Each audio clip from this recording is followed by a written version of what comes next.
Alhamdulillahirobbilalamin. Kita panjatkan puji syukur kehadirat Allah Subhanahu wa taala, di mana pada siang hari ini kita bisa berkumpul di SDN kita, di SDN Gunung Terang, dalam rangka pengibasan di seminasi bidang positif bersama CGP Angkatan 6 bersama Bapak Wahyu Nur Huda dan Ibu Ika Safari, didampingi dengan Ibu Kepala Sekolah SDN Gunung Terang beserta Ibu Bapak Dewan Guru SDN Gunung Terang. Pertama-tama kita panjatkan puji syukur kehadirat Allah Subhanahu wa taala, dengan keadaan sehat kita bisa di sini ya Pak. Acara pertama pembukaan, acara kedua adalah sambutan kepala sekolah, acara sambutan kepada Ibu Ika Safari dan Bapak Wahyu Nuruda. Acara ketiga adalah penutup dan doa. Marilah kita buka acara ini dengan membaca basmalah. Sambutan yang pertama kepada Ibu Kepala Sekolah SDN Gunung Terang, kepada Ibu kami persilakan.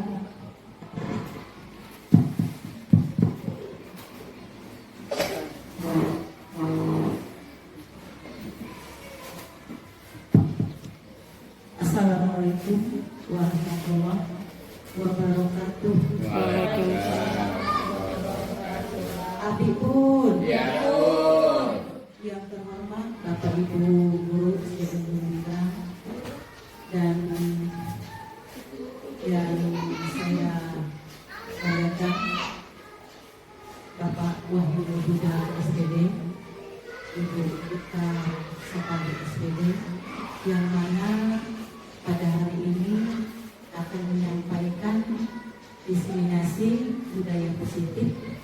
Alhamdulillah kita panjatkan puji syukur kepada Allah Subhanahu wa taala, yang mana Bapak Wahyu Nur Huda SPD dengan Ibu Ika Safari SPD semoga selalu dalam keadaan sehat walafiat sehingga dapat melaksanakan tugas sebagai CGP Angkatan ke-6. Alhamdulillah juga saya juga bersyukur intinya kepada Allah Subhanahu wa taala karena sekolah kita ini sudah ada 2 guru dari SD Gunung Terang ini yang sudah menjadi CGP. Semoga saja Bapak Wahyu Nur Huda SPD dan Ibu Ika Safari SPD dapat melaksanakan tugasnya sebagai guru CGP dan bisa membawa syafaat dan barokahnya buat kemajuan ke depan bagi sekolah kita SD Gunung Terang ini yang kita banggakan. Dan saya juga sangat mengharapkan bantuan daripada Bapak Ibu Guru kepada Bapak Wahyu Nuruda dan Ibu Ika Safari. Semoga bisa melaksanakan tugasnya sebagaimana mestinya, dan juga tak lupa saya sebagai kepala sekolah SD Gunung Terang betul-betul mengharapkan kerjasama kita yang baik ya untuk keberhasilan dan kemajuan daripada sekolah kita ini. Itu saja yang bisa saya sampaikan dan saya akhiri. Wabillahi taufiq wal hidayah. Wassalamualaikum warahmatullahi wabarakatuh.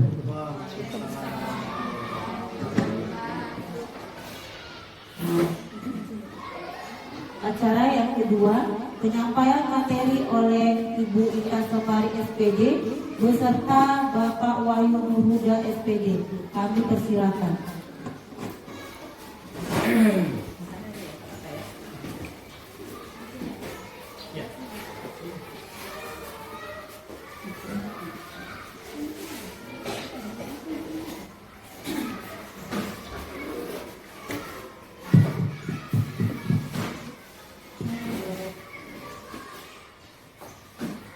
Assalamualaikum warahmatullahi wabarakatuh. Waalaikumsalam warahmatullahi wabarakatuh. Abi pun. Ya, Bu. Pertama-tama marilah kita panjatkan puji syukur kehadirat Allah Subhanahu wa taala yang mana pada kegiatan hari ini di hari Sabtu Jumat tanggal 18 September 2022 November pada tanggal 18 November tahun 2022 di mana kami sebagai CGP Angkatan 6 khususnya SDN Gunung Terang, saya beserta Pak Wahyu akan mensosialisasikan kegiatan kami pada kegiatan di awal modul, kegiatan modul 1.1, modul 1.2 dan modul 1.3 dan 1.4. Baiklah Bapak Ibu, sebelumnya mungkin kita akan mengadakan SBT dulu kan Pak? Bapak Ibu coba saya mohon kita berdiri sebentar. Kayaknya gerakannya agak ke kasih ruangan Bu. Joget ini kan? Enggak joget, itu meloncat-loncat aja. Lompat-lompat aja.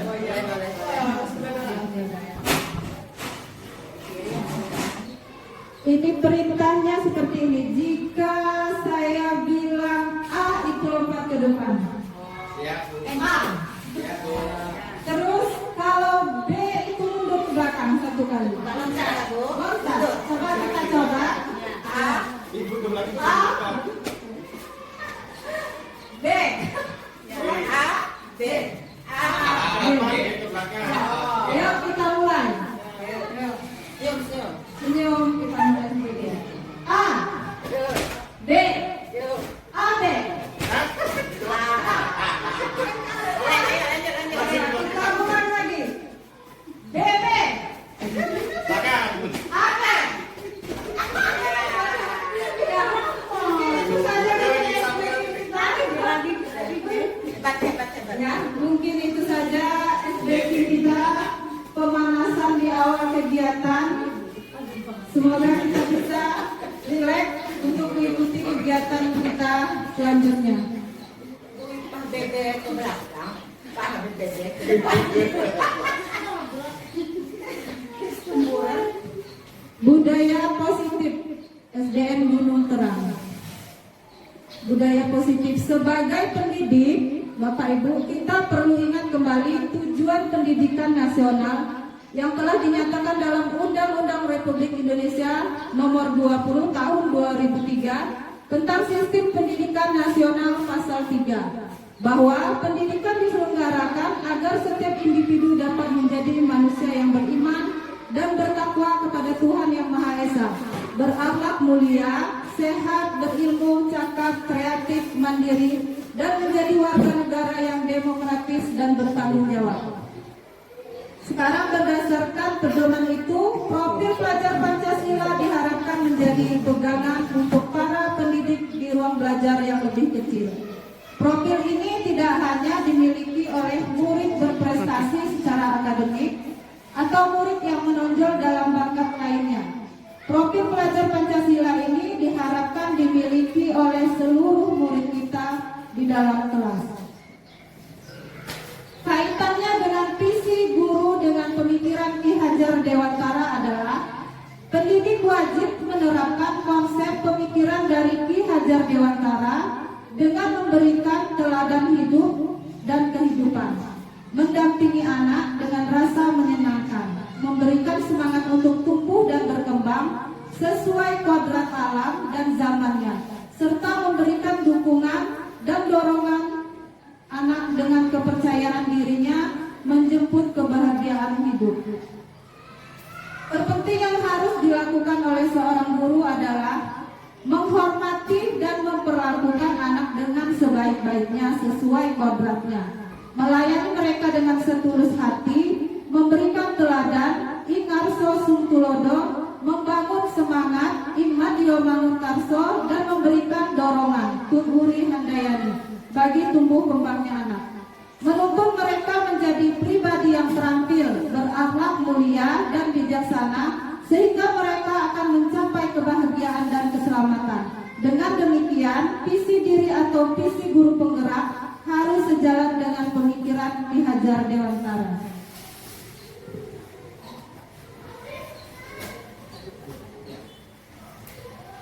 Disiplin positif dan nilai-nilai kebijakan universal. Budaya positif merupakan perwujudan dari nilai-nilai atau keyakinan universal yang diterapkan di sekolah.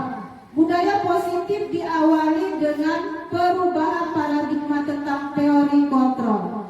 Selama ini, barangkali kita sebagai guru merasa berkewajiban mengontrol perilaku siswa agar memiliki perilaku sesuai yang guru harapkan. Budaya positif, ilusi bahwa kritik dan membuat orang merasa bersalah dapat menguatkan karakter. Menggunakan kritik dan rasa bersalah untuk mengontrol murid menuju pada identitas gagal. Mereka belajar untuk merasa buruk tentang diri mereka. Mereka mengembangkan dialog diri yang negatif. Kadang-kala sulit bagi guru untuk mengidentifikasi bahwa mereka sedang melakukan perilaku ini. Karena seringkali guru cukup menggunakan suara halus untuk menyampaikan pesan negatif. Ilusi bahwa orang dewasa memiliki hak untuk memaksa. Banyak orang dewasa yang percaya bahwa mereka memiliki tanggung jawab untuk membuat murid-murid berbuat hal-hal tertentu. Apapun yang dilakukan dapat diterima selama ada sebuah kemajuan berdasarkan sebuah pengukuran kinerja. Pada saat itu pula, orang dewasa akan menyadari bahwa perilaku memaksa tidak akan efektif untuk jangka waktu panjang dan sebuah hubungan permusuhan akan terbentuk. Di sini ada 5 posisi kontrol yang diterapkan seorang guru, orang tua, ataupun atasan dalam melakukan kontrol, yaitu 1 posisi kita sebagai guru penghukum. Yang kedua, posisi pembuat rasa bersalah. Yang ketiga, posisi sebagai teman. Keempat, pemantau. Yang kelima, sebagai manajer. Posisi penghukum. Pertama, seorang penghukum bisa menggunakan hukuman fisik atau verbal. Orang-orang yang menjalani posisi penghukum senantiasa mengatakan bahwa sekolah memerlukan sistem atau alat yang dapat lebih menekan murid-murid lebih dalam lagi. Guru-guru yang menerapkan posisi penghukum akan berkata, patuhi aturan saya, atau awas, kamu selalu saja salah, pasti selalu yang terakhir selesai. Guru seperti ini senantiasa percaya hanya ada satu cara agar pembelajaran bisa berhasil, yaitu dengan cara dia sendiri.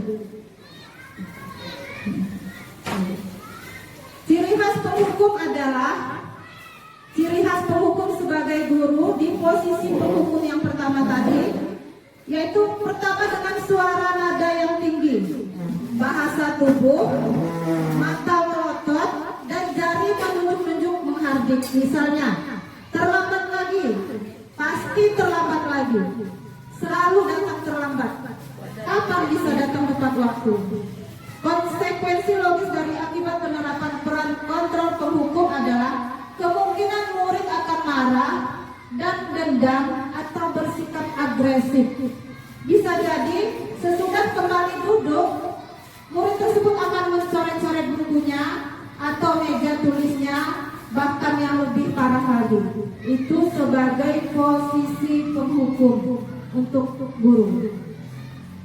Kemudian posisi yang kedua yaitu pembuat rasa bersalah.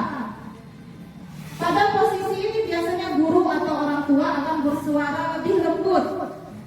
Pembuat rasa bersalah akan menggunakan keheningan yang membuat orang lain merasa tidak nyaman, bersalah, atau rendah diri. Kata-kata yang keluar dengan lembut akan seperti, Bapak sangat kecewa sekali dengan kamu. Berapa kali Bapak harus memberitahu kamu, ya? Gimana coba kalau orang tua kamu tahu kamu berbuat salah begini? Nah, di posisi ini murid akan memiliki penilaian diri yang buruk tentang diri mereka.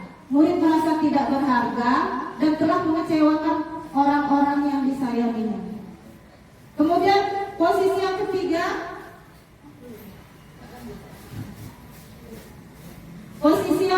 yaitu guru sebagai teman. Posisi sebagai teman.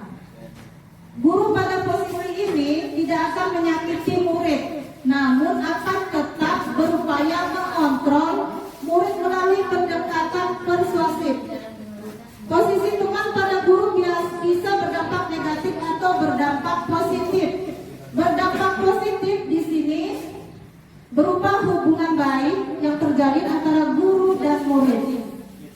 Guru di posisi teman menggunakan hubungan baik dan humor untuk mempengaruhi seseorang.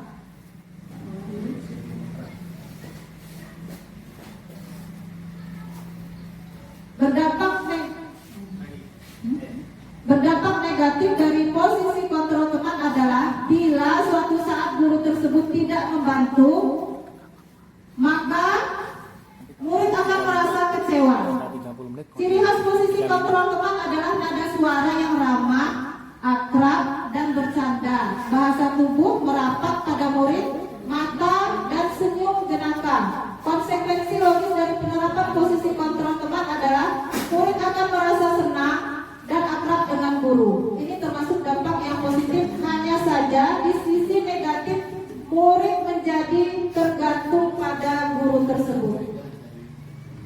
Kemudian posisi yang keempat, guru sebagai posisi kontrol pemantau. Memantau berarti mengawasi. Pada saat kita mengawasi, kita bertanggung jawab atas perilaku orang-orang yang kita awasi. Posisi pemantau berdasarkan pada peraturan-peraturan dan konsekuensi. Dengan menggunakan sanksi atau konsekuensi, kita dapat memisahkan hubungan pribadi kita dengan murid sebagai seseorang yang menjalankan posisi pemantau. Pertanyaan yang diajukan seorang pemantau, contohnya peraturannya apa? Apa yang telah kamu lakukan? Sanksi atau konsekuensinya apa? Itu salah satu ciri guru sebagai pemantau. Selanjutnya, guru di posisi manajer. Kelima, posisi kontrol manajer. Posisi kontrol terakhir adalah manajer, yaitu posisi di mana guru berbuat sesuatu bersama dengan murid, mempersilahkan murid mempertanggungjawabkan perilakunya, mendukung murid agar dapat menemukan solusi atas permasalahannya sendiri. Seorang manajer telah memiliki keterampilan di posisi teman maupun pemantau, dan dengan demikian bisa jadi di waktu-waktu tertentu kembali kepada kedua posisi tersebut bila diperlukan. Namun bila kita menginginkan murid-murid kita menjadi manusia yang merdeka, mandiri dan bertanggung jawab, maka kita perlu mengacu kepada restitusi yang dapat menjadikan murid kita seorang manajer bagi dirinya sendiri. Di manajer, murid diajak untuk menganalisis kebutuhan dirinya maupun kebutuhan orang lain. Di sini menekankan penekanan bukan pada kemampuan membuat konsekuensi, namun dapat berkolaborasi dengan murid bagaimana memperbaiki kesalahan yang ada. Seorang manajer akan berkata, apa yang kita yakini? Apakah kamu meyakininya? Jika kamu meyakininya, apakah kamu bersedia memperbaikinya? Jika kamu memperbaiki ini, hal ini menunjukkan apa tentang dirimu? Apa rencana kamu untuk memperbaiki hal ini? Tugas seorang manajer bukan untuk mengatur perilaku seseorang, tapi membimbing murid untuk dapat mengatur dirinya. Seorang manajer bukanlah memisahkan murid dari kelompoknya, tapi mengembalikan murid tersebut ke kelompoknya dengan lebih baik dan kuat.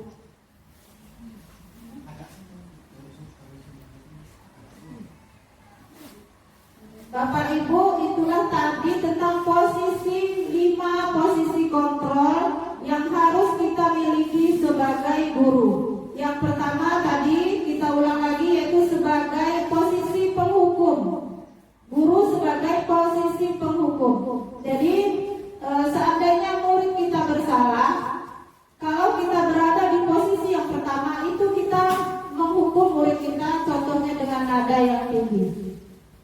ada yang tinggi. Pasti kamu tidak mengerjakan PR. Kamu lagi kan seperti itu. Itu posisi penghukum. Contoh posisi penghukum. Yang kedua, guru di posisi pembuat rasa bersalah.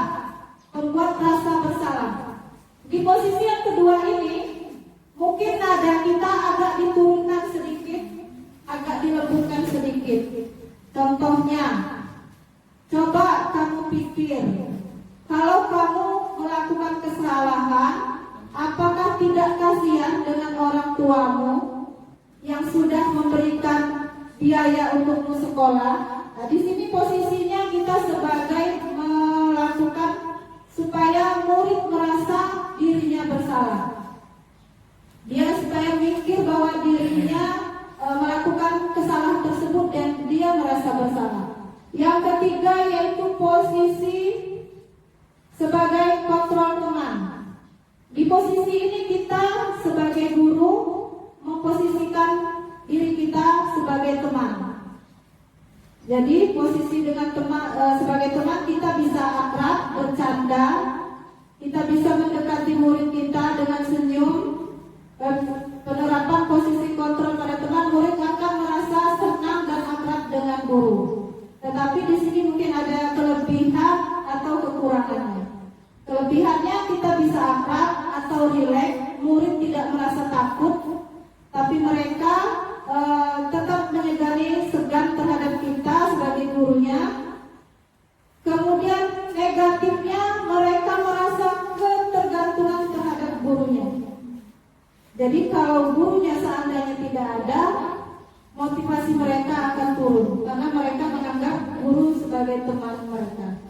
Kemudian di posisi yang keempat, guru sebagai pemantau. Di sini kita sebagai guru, kita memantau kegiatan siswa kita. Misalnya, Adi, tahukah kamu jam berapa kita memulai? Adi menjawab, tahu Pak. Konsekuensi logis dari penerapan posisi kontrol pemantau adalah murid memahami konsekuensi yang harus dijalankan karena telah melanggar salah satu peraturan. Di kegiatan yang keempat ini berarti kita sudah membuat kesepakatan atau peraturan di dalam kelas, sehingga siswa atau murid kita sudah mengetahui peraturan apa saja yang sudah disepakati di kelas tersebut. Di posisi ini kita memantau kegiatan siswa kita. Jika mereka melanggar atau melakukan kesalahan, kita bisa memberikan teguran atau memantau. Seperti contoh, tahukah kamu jam berapa kita memulainya? Kemudian, tahukah kamu kegiatan kita setiap pagi itu seperti apa? Itu kita selalu mengingat atau memantau murid kita. Kemudian posisi yang kelima, ini posisi yang paling teratas, guru sebagai manajer. Posisi ini posisi yang paling teratas dan sangat baik untuk kita terapkan di kelas untuk siswa-siswa kita. Posisi di mana guru berbuat sesuatu bersama murid, mempersilahkan murid mempertanggungjawabkan perilakunya, mendukung murid agar dapat menemukan solusi atas permasalahannya sendiri. Seorang manajer memiliki keterampilan di posisi teman maupun pemantau. Kemudian posisi manajer berarti kita sudah memahami bagaimana kita sebagai posisi teman atau posisi pemantau tersebut. Contohnya misalnya ada siswa kita melakukan kesalahan atau melanggar kesepakatan kelas kita. Kita memanggil siswa kita tersebut untuk mencari solusi atau pemecahan masalahnya, yaitu dengan menggunakan segitiga restitusi. Nanti selanjutnya akan dikembangkan atau akan dijelaskan oleh teman CGP kita Pak Wahyu untuk kegiatan selanjutnya segitiga restitusi. Di sini saya mengulang lagi tentang posisi manajer. Pada posisi ini guru dan siswa bersama-sama berkolaborasi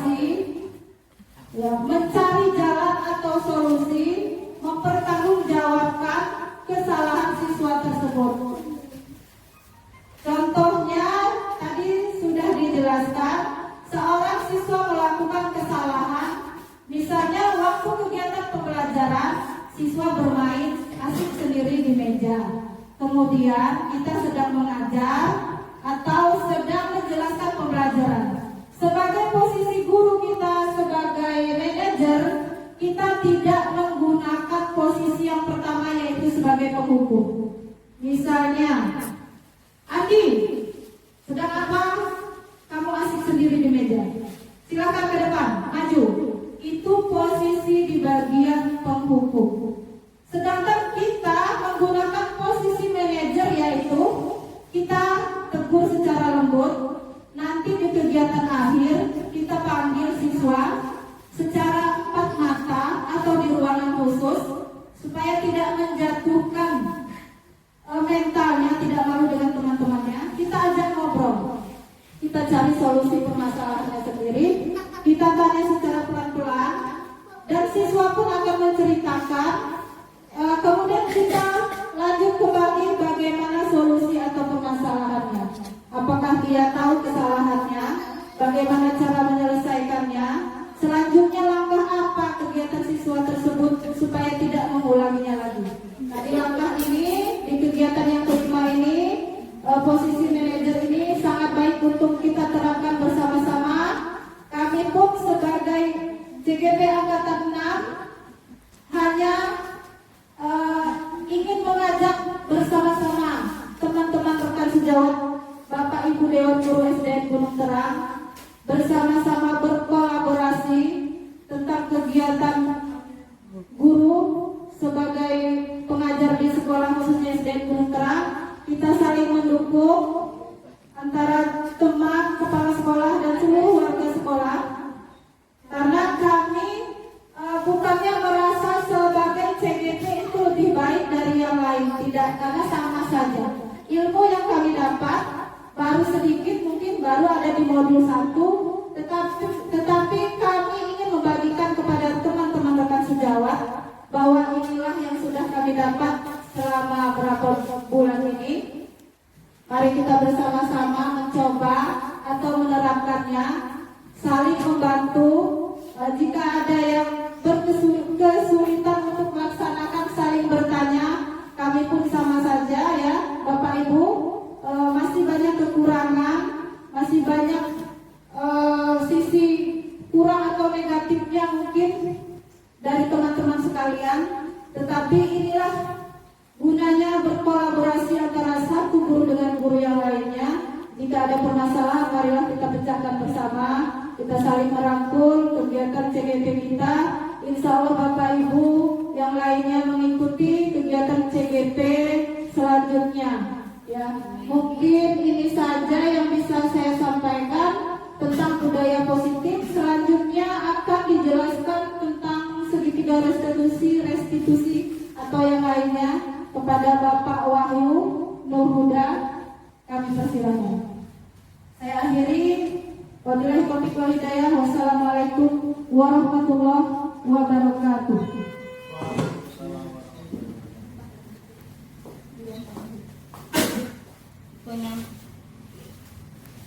Penyampaian materi yang kedua akan disampaikan oleh Bapak Wahyu Nur Huda SPD.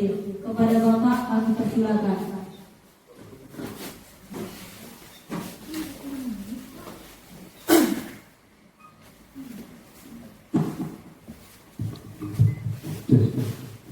Bismillahirrahmanirrahim. Assalamualaikum warahmatullahi wabarakatuh. Waalaikumsalam warahmatullahi wabarakatuh. Tabipun. Baik, yang terhormat Ibu Kepala Sekolah SD Gunung Terang. Kebetulan pada saat ini beliau sedang ada acara atau kegiatan lain sehingga beliau meninggalkan kita terlebih dahulu sebelum acara yang selesai. Yang saya hormati Bapak Ibu guru senior, rekan sejawat, PU beserta staf yang saya banggakan. Sedikit ini ya, karena orang posisi gurunya kita hanya segini, kebetulan juga ada yang berangkat. Baik, terima kasih diucapkan kepada moderator, kepada Ibu Ika Safari selaku besti saya, rekan sejawat sesama calon guru penggerak angkatan 6 dari SD Gunung Terang, Kecamatan Kalianda, Kabupaten Maluku Selatan. Tadi sudah disampaikan oleh Bu Ika Safari sebelumnya mengenai posisi kontrol. Nah sekarang saya mau tanya, ya pertanyaan saya kepada Bapak Ibu yang ada di sini, kira-kira dari yang sudah disampaikan di IKA tadi, di manakah posisi kontrol yang kita saat melakukan atau sering Bapak Ibu lakukan di dalam kelas? Penghukumkah, pembuat rasa bersalah, selaku teman, pemantau, atau yang paling tinggi, manajer? Penghukum. Ya, memang seringkali kita melakukan tindakan yang berkaitan dengan anak ini selaku penghukum. Pada dasarnya penghukum kurang diperkenankan karena itu sesuatu hal yang salah, tapi sudah sering kita lakukan sebelumnya. Next. Ya, sebagai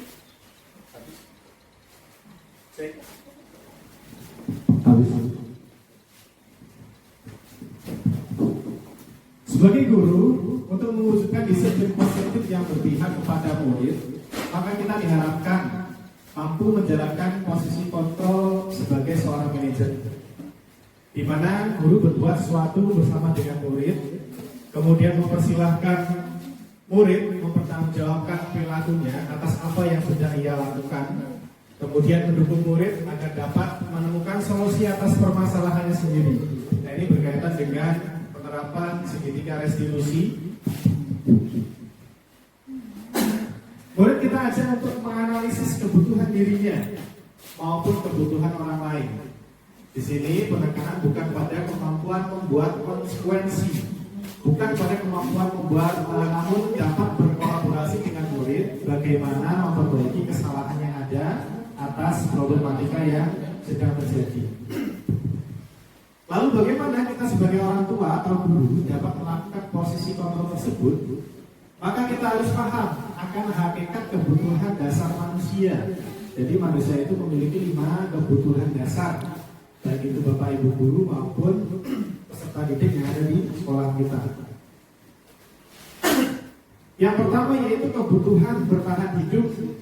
Yang kedua, cinta dan kasih sayang. Nah, ini merupakan kebutuhan yang diterima oleh kita semua.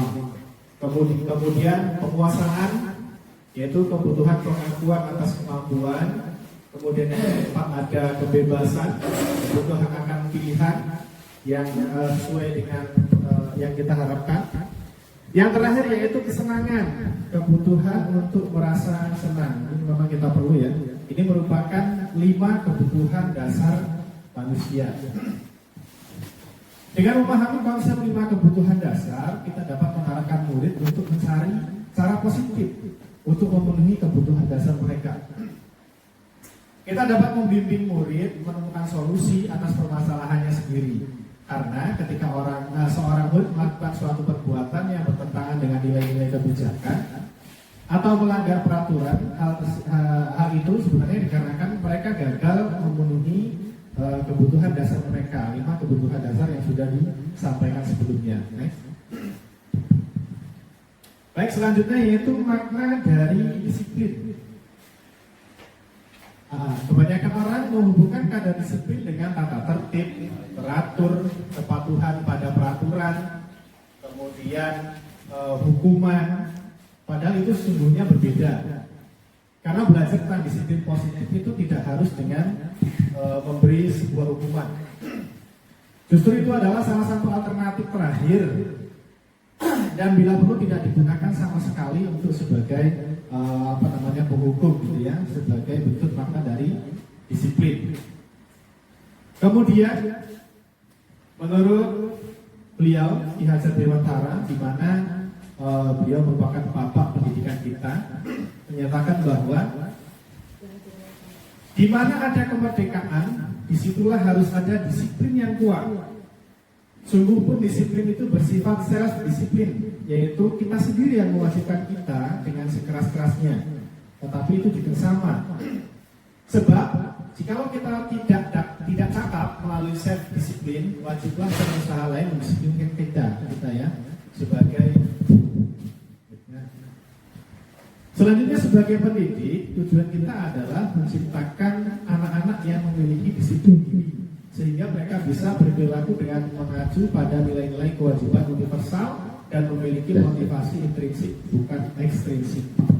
Itu menurut Diajar Dewantara.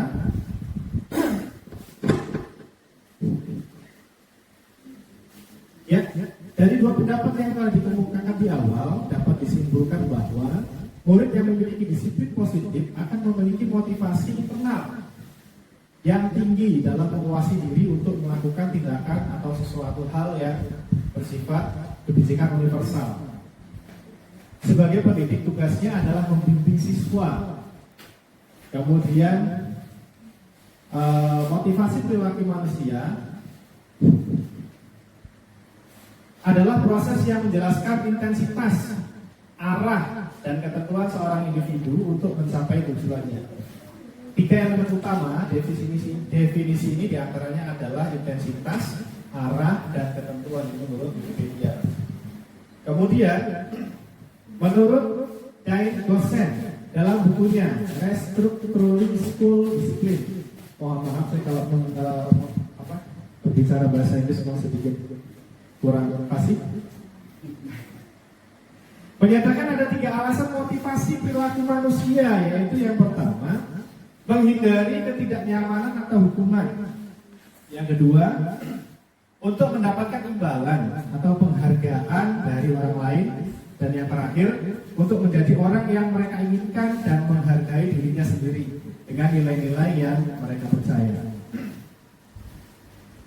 Ya, hukuman adalah tindakan pendidikan yang sengaja atau secara sadar diberikan kepada anak didik yang melakukan suatu kesalahan. Kita seringkali menerapkan hal tersebut, ya, menghukum anak dengan banyaknya perbedaan siswa terhadap pembelajaran yang biasa kita lakukan di kelas.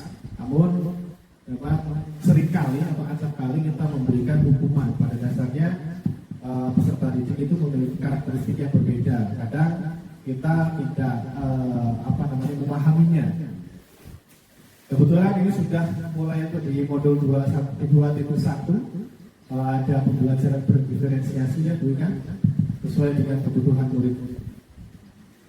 Pemberian penghargaan yaitu memotivasi anak untuk mengulangi perilaku yang baik yang dapat diterima oleh lingkungan. Dengan demikian, anak lebih menyesuaikan diri. Keinginan untuk melaksanakan keyakinan universal yang datang dari siswa atau kita sebut motivasi internal tersebut dapat diwujudkan dengan yang tadi, restitusi. Dari tadi Bu Ika sudah menyampaikan restitusi, sedangkan guru kita tahunya resti julida. Oh, resti itu ya. Apa sih itu restitusi?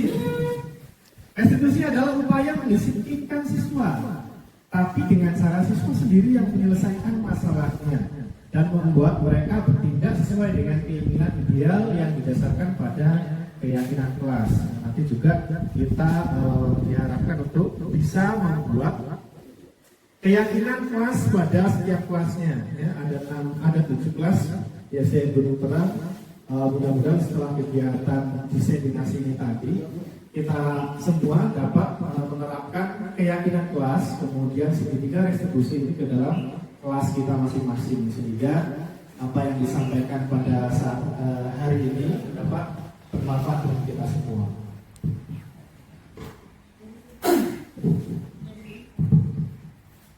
Ya, tadi. Kemudian restitusi juga adalah proses kolaboratif yang mengajarkan murid untuk mencari solusi untuk masalah dan membantu murid berpikir tentang orang seperti apa yang mereka inginkan dan bagaimana mereka harus memperlakukan orang lain. Ini merupakan pendapat dari Kelso Gosen pada tahun 1996. Tujuannya, restitusi membantu murid menjadi lebih memiliki tujuan, kemudian memiliki disiplin positif dan memulihkan dirinya setelah berbuat salah. Jadi ketika anak melakukan kesalahan, biasanya problematika di kelas ini adalah siswa-siswinya sering berantem. Kemudian apa lagi? Sering berantem, sering ejek-ejekan.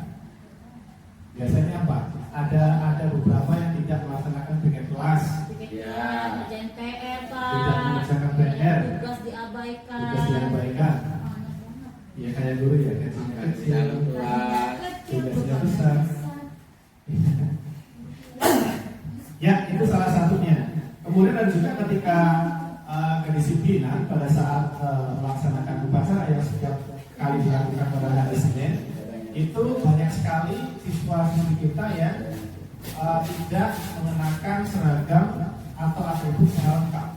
Baik itu tidak mengenakan topi, tidak membawa dasi, baju tidak dimasukkan dan lain sebagainya. Ini perlu kita selesaikan menggunakan segitiga restitusi. Lanjut.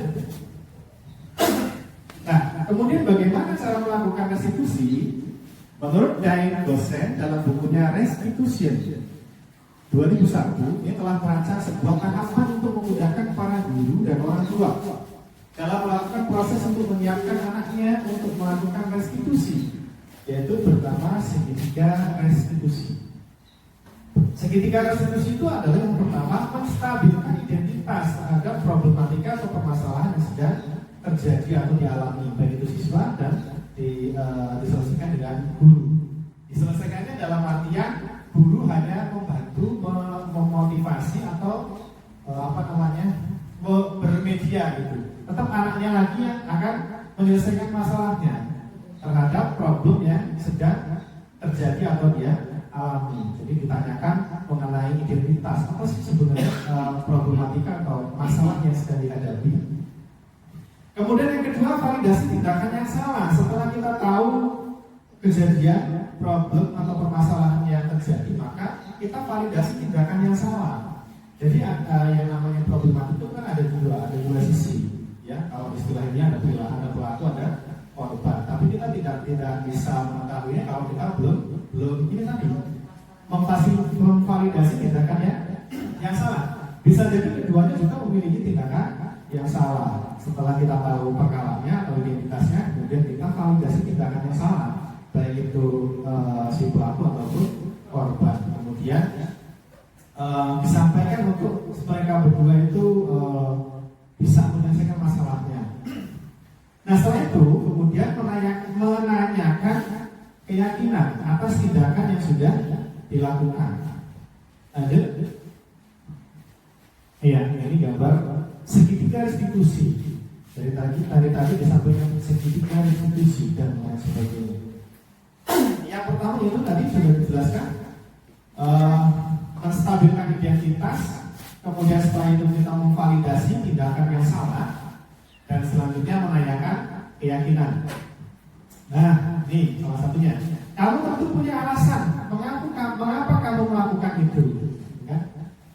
Ini merupakan untuk menanyakan keyakinan.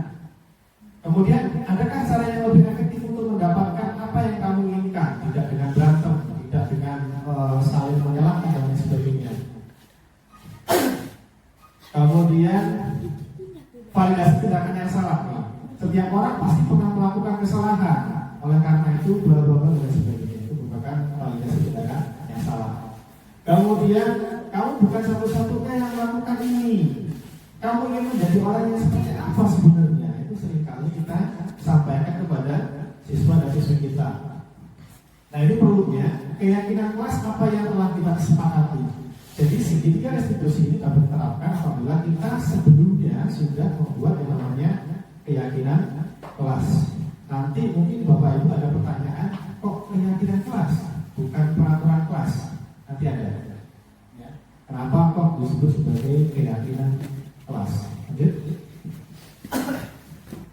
Nah, ini merupakan contoh tindakan negatif anak saat proses pembelajaran atau kegiatan belajar mengajar.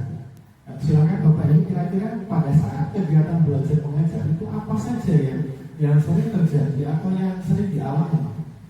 Ini ada gambar untuk mendeskripsikan. Satu gurunya mengobrol di dalam kelas. Selanjutnya, tidak fokus dalam kegiatan belajar mengajar atau materi yang sedang disampaikan oleh guru seringkali. Selanjutnya, bukan. Selanjutnya problematika itu tadi. Apa tadi? Si Pak Ijo tidak mengerjakan PR. itu tadi nggak iket. Ya, itu merupakan tindakan restitusi yang dilakukan oleh anak atau problematika yang ada di dalam kelas. Kemudian tindakannya, ketika ada anak yang berantem, apa yang dilakukan? Ditegur, menggunakan segitiga restitusi itu tadi. Yang pertama apa tadi Bu?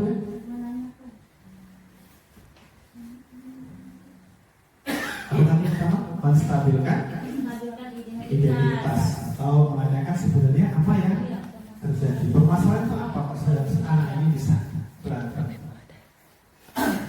Kemudian divalidasi tindakannya, salah disampaikannya, kamu lakukan ini salah belum? Harusnya begini. Nah kemudian seharusnya dibuat terlebih dahulu keyakinan kelasnya supaya anak ini mengetahui apa yang anak-anak lakukan, apa yang anak-anak terjadi problematika itu. Kira-kira anak sendiri yang kita tanya, coba kira-kira dengan kamu begini, dengan permasalahan kamu seperti ini, dengan si A, si B, kira-kira melanggar kesepakatan kelas yang mana, keyakinan kelas yang mana? Nanti ada contoh untuk keyakinan kelas. Nah ini nanti disesuaikan dengan kelas Bapak Ibu sendiri, mau ditambah ataupun dikurangi mengenai keyakinan kelas yang akan dibuat dari masing-masing kelas. Next. Lagi ya. Oke. Keyakinan kelas. Setiap tindakan atau perilaku yang kita lakukan di dalam kelas dapat menentukan terciptanya sebuah lingkungan yang positif. Perilaku warga kelas tersebut menjadi sebuah kebiasaan yang akhirnya membentuk sebuah budaya positif sesuai dengan judul yang disampaikan tadi oleh moderator. Dalam mewujudkan perilaku warga sekolah yang memiliki budaya positif, hal pertama yang perlu disepakati dan disepakati adalah membuat keyakinan atau prinsip-prinsip dasar bersama di antara para warga kelas untuk mendapatkan nilai-nilai kebijakan yang disepakati bersama ini untuk keyakinan kelas. Jadi prosesnya ketika kita ke kelas membuat keyakinan kelas ini kita sampaikan terhadap anaknya sehingga anak itu mempunyai tanggung jawab atas apa yang disampaikan untuk membuat sebuah keyakinan kelas. Jadi berdasarkan inisiatif anak-anak. Ayo anak-anak, kira-kira kita mau membuat sebuah keyakinan kelas. Contoh, ketika kita di dalam kelas dilarang atau tidak ada yang bernada tinggi pada saat berbicara. Yang pertama, yang kedua, pada saat guru sedang menjelaskan materi, anak-anak tidak boleh bahasanya berisik bersuara. Nah ini kita sampaikan contohnya saja. Selanjutnya anak-anak yang mempunyai gagasan atau inisiatif sehingga mereka sendiri, karena mereka sendirian, Pak begini Pak gimana kalau begitu? Dengan atas inisiatif anak ini anak punya tanggung jawab, punya rasa tanggung jawab sehingga mereka, oh iya ya, kemarin itu kita sendiri loh yang mencetuskan atau yang membuat keyakinan kelas. Kalau saya melanggar keyakinan kelas maka akan begini. Jadi pada saat kita melaksanakan membuat keyakinan kelas itu diharapkan siswa-siswinya ya memiliki inisiatif atau gagasan. Bukan kita yang membuat. Soalnya kalau kita yang membuat ini bukan keyakinan kelas, melainkan peraturan kelas. Lanjut. Nah, ini contoh pembuatan keyakinan kelas. Keyakinan kelas hendaklah bersifat lebih abstrak. Keyakinan kelas dituliskan berupa pernyataan yang universal. Pernyataan keyakinan kelas senantiasa dibuat dalam bentuk yang positif. Keyakinan kelas hendaknya tidak terlalu banyak sehingga mudah diingat dan dipahami oleh semua warga kelas, namun tetap mencakup semuanya. Dalam istilah ininya disimpulkan, tapi mencakup semuanya. Kemudian keyakinan kelas sebaiknya sesuatu yang dapat diterapkan di lingkungan sesuai dengan kondisi yang ada di sekolah kita, Semua warga kelas hendaknya ikut berkontribusi atau berpartisipasi dalam pembuatan keyakinan kelas lewat kegiatan curah pendapat.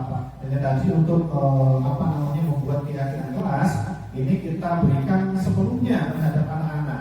Kira-kira keyakinan apa kemudian yang akan kita buat atau yang akan kita terangkan pada kelas kita. Itu yang akan kita buat dan anak-anak sampaikan. Kelas 1 akan berbeda dengan kelas 3. Kelas 2 itu berbeda dengan kelas 4 sesuai dengan kondisi kelas kita masing-masing. Jadi peraturan kelas atau keyakinan kelas yang akan terbentuk itu disesuaikan dengan kelas kita masing-masing. Kemudian bersedia meninjau kembali keyakinan kelas dari waktu ke waktu. Undang-undang saja ada yang namanya revisi undang-undang. Nah, ini keyakinan kelas juga ketika di suatu waktu ada sebuah kejadian atau problematika yang tidak sesuai dengan keyakinan kelas, maka kita perlu menambahkan atau menyesuaikan keyakinan kelas yang bisa kita tambah di dalamnya. Nah, ini contohnya kesepakatan kelas. Undangnya kecil-kecil sekali. Datang tepat waktu minimal 15 menit sebelum masuk kesepakatan kelas. Datang tepat waktu 15 menit sebelum waktu jam pertama dimulai. Yang kedua, bersama-sama apa sih ini? Kecil banget. Di situ juga kan baca ya. Oh iya, kecil sekali, nanti bisa diperbesar atau dicetak. Ini merupakan contoh dari kesepakatan kelas. Ada 7 kesepakatan kelas. Dan nanti untuk kesepakatan kelas yang akan dibuat oleh Bapak Ibu Guru SD Gunung Terang dari kelas 1 hingga kelas 6 nanti disesuaikan.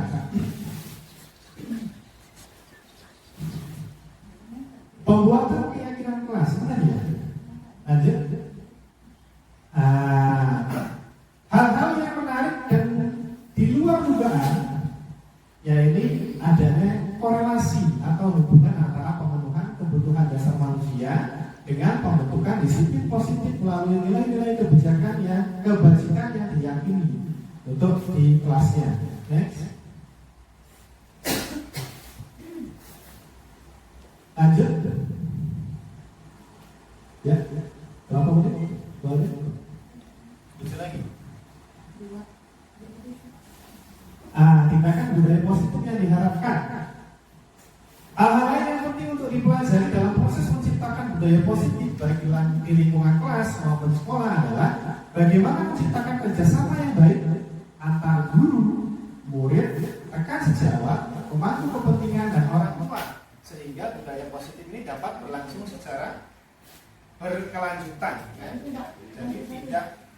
tidak hanya saat ini aja. Next.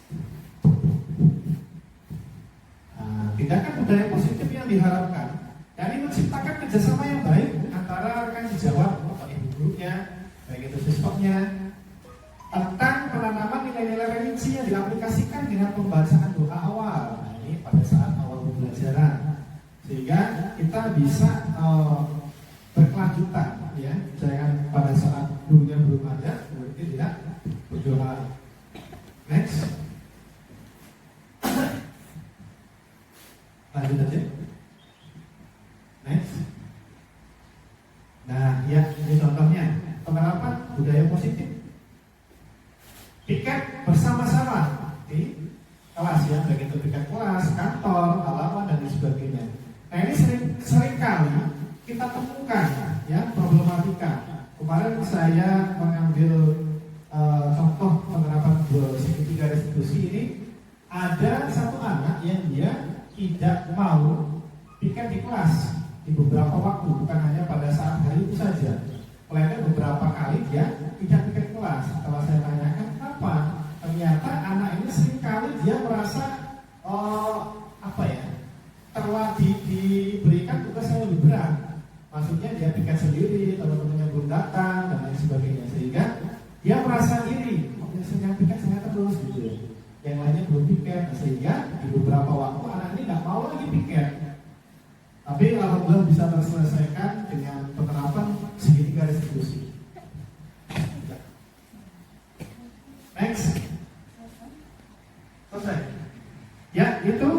yang sudah kita sampaikan baik dari Bu Ika Safari selaku narasumber pertama dan saya sendiri.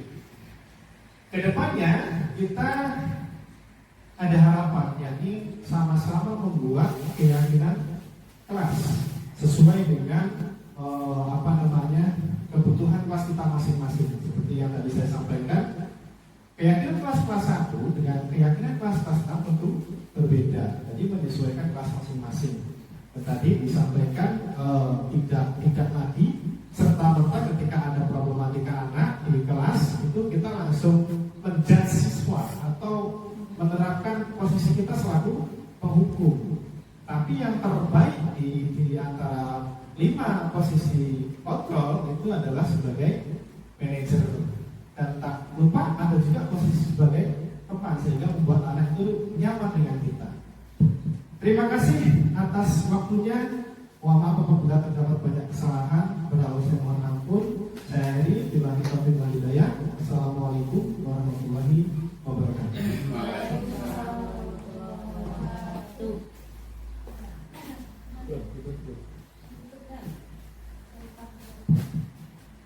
Alhamdulillahirobbilalamin, kegiatan kita hari ini berjalan dengan lancar. Semoga materi yang disampaikan oleh Ibu Ika Safari SPD dan Bapak Wahyu Nurhuda SPD sebagai calon guru penggerak angkatan 6 bermanfaat untuk kita semua dan dapat diterapkan di SDN Gunung Terang.